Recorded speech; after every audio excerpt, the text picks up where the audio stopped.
working, all of it monitored and commanded from this very place. And as the cold reality of his past began to sink in, Stanley decided that this machinery would never again exert its terrible power over another human life. For he would dismantle the controls once PC and says offline. for all.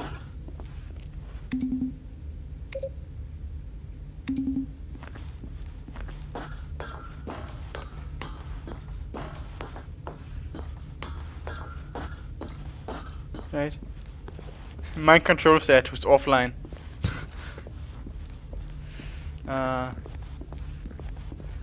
Oh. What's down here? Nothing.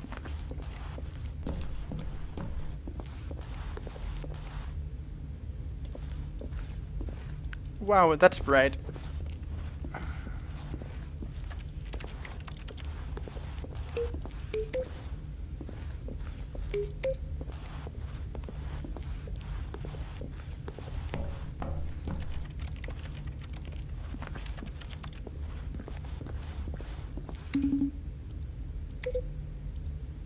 Oh.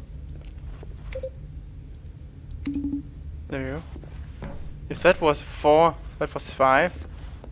Where are the other ones?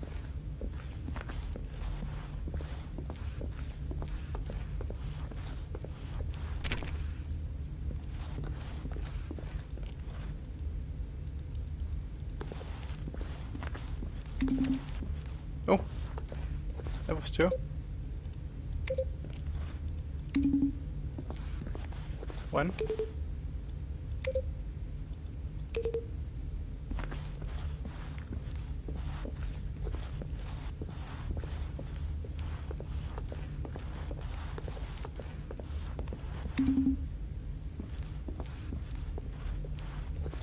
Nothing happened. Aww.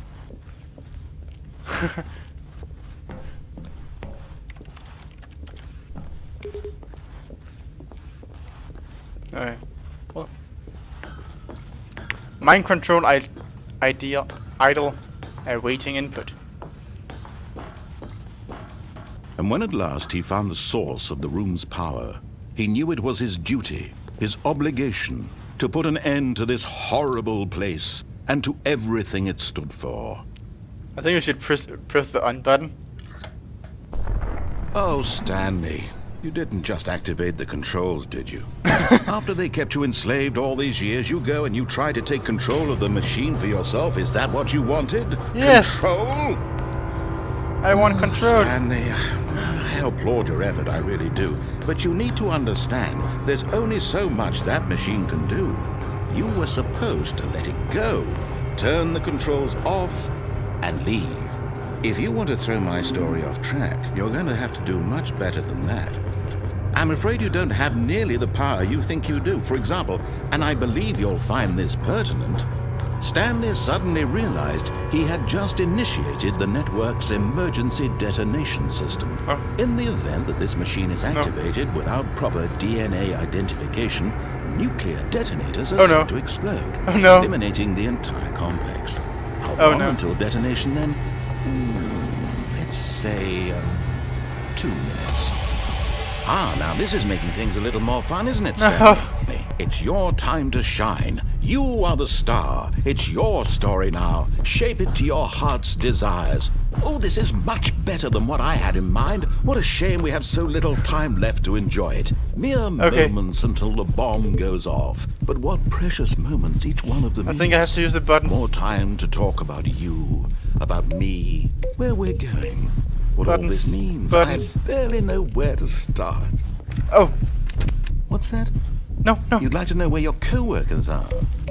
A moment of solace before you're obliterated? All right, I'm in a good mood. You're gonna die anyway. I'll tell you exactly what happened to them. I erased them. I turned off the machine. I set you free. Of course, that was merely in this instance of the story. Sometimes when I tell it, I simply let you sit there in your office forever, pushing buttons endlessly and then dying alone. Other times, I let the office sink into the ground, swallowing everyone inside, or I let it burn to a crisp. I have to say this, though, this version of events has been rather amusing. Watching you try to make sense of everything and take back the control wrested away from you, it's quite rich. I almost hate to see it go. But Incorrect. I'm sure whatever I come up with on the next go around will be even better. My goodness, only 34 seconds left. Oh no. But I'm enjoying this so much. Oh no, I now got what I had to do. I'm going to put some extra time on the clock, why not? Oh, thank you. These are precious additional seconds, Stanley.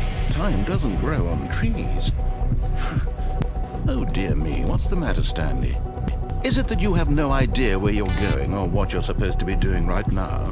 Exactly. Or did you just assume when you saw that timer that something in this room was capable of turning it off? I mean, look at you. Running from button to button, screen to screen, clicking on every little thing in this room. These numbered buttons, no, these colored ones. Or maybe this big red button, or this door. Everything, anything, something here will save me. Why would you think that, Stanley? That this video game can be beaten? Won? Solved?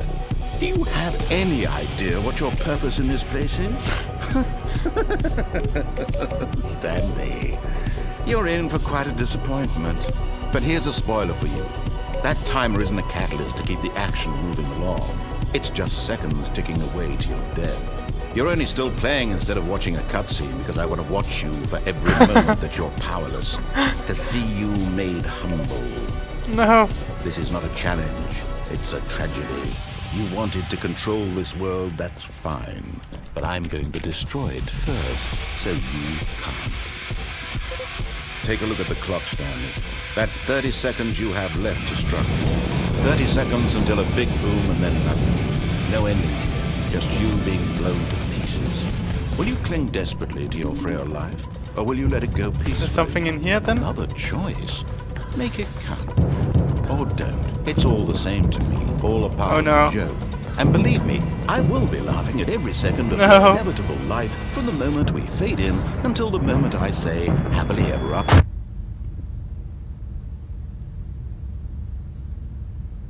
Aww. I think Stanley died.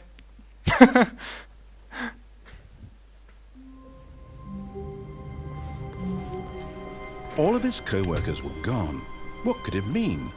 Stanley decided to go to the meeting room. Perhaps he had simply missed a memo.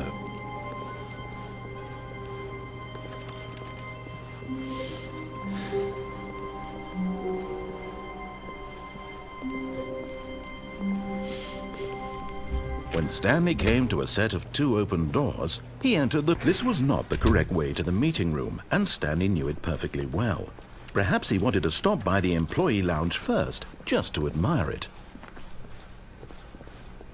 Standing now in this incredible room, Stanley for the first time, but eager to get back to business, Stanley took the first open door on his left.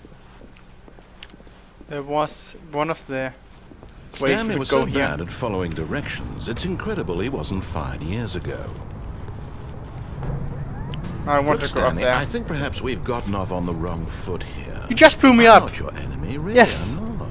I realize that investing your trust in someone else can be difficult, but the fact is that the story has been about nothing but you all this time. There's someone you've been neglecting, Stanley. Someone you've forgotten about. Please, stop trying to make every decision by yourself. Now, I'm not asking for me, I'm asking for her. This is it, Stanley. Your chance to redeem yourself. To put your work aside, to let her back into your life. She's been waiting. Oh. That's her, Stan.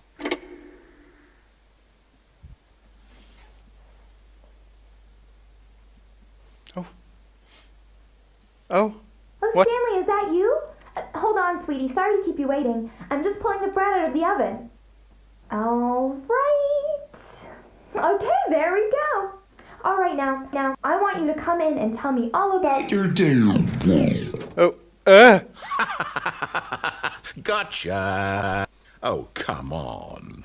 Did you actually think you had a loving wife who'd want Yes. to commit their life to you? I'm trying to make a point here, Stanley. I'm trying to get you to see something. Come inside. Let me show you what's really going on here. This is a very sad story about the death of a man named Stanley. Please press Y on the keyboard. I'm pressing C then. Aww. Okay. Stanley is quite a boring fellow. He has a job that demands nothing of him, and every button that he pushes is a reminder of the inconsequential nature of his existence. Look at him there, pushing buttons, doing exactly what he's told to do. Now he's pushing a button. God. Now he's eating lunch. Now he's going home. Now he's coming back to work. One might even feel sorry for him, except that he's chosen this life. I have to push that button. But in his mind, in his mind he can go on fantastic adventures. From behind his desk, Stanley dreamed of wild expeditions into the unknown, fantastic discoveries of new lands. It was wonderful, and each day that he returned to work was a reminder that none of it would ever happen to him. Press T to watch TV. And so he began to fantasize about his own job. First, he imagined that one day while at work, he stepped up from his desk to realize that all of his co-workers, his boss, everyone in the building had suddenly vanished off the face of the earth. The thought excited him terribly.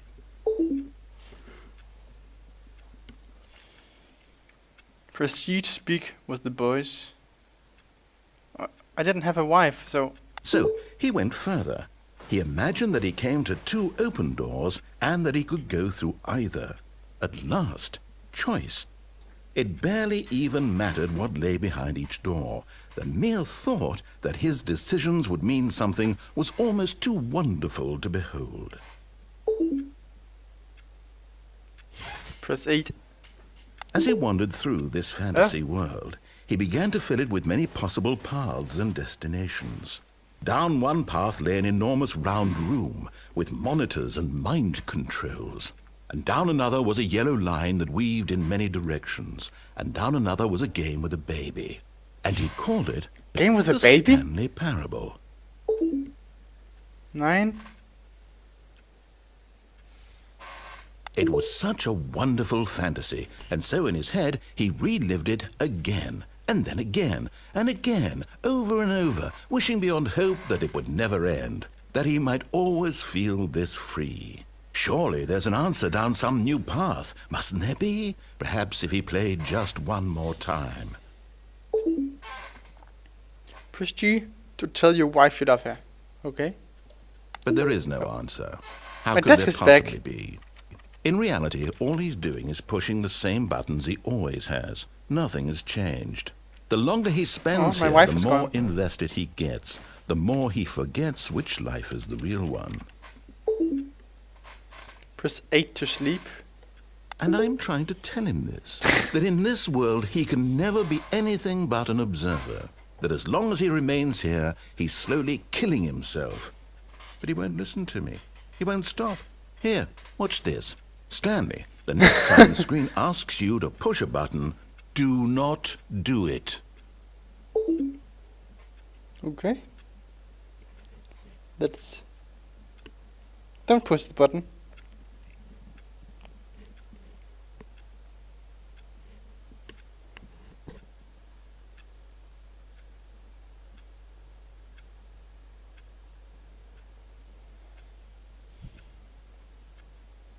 What if I press that button? That.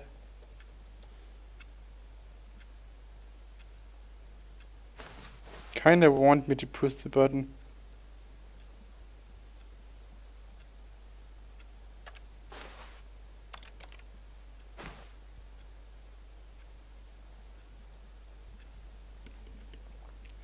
I've pushed every single button, and the only button I skipped is the 8. So... You see? Can he just not hear me? How can I tell him in a way that he'll understand that every second he forced me to remains push here, the... he's electing to kill himself? How can I get him to see what I see? Oh. How can I make him look at himself? Escape.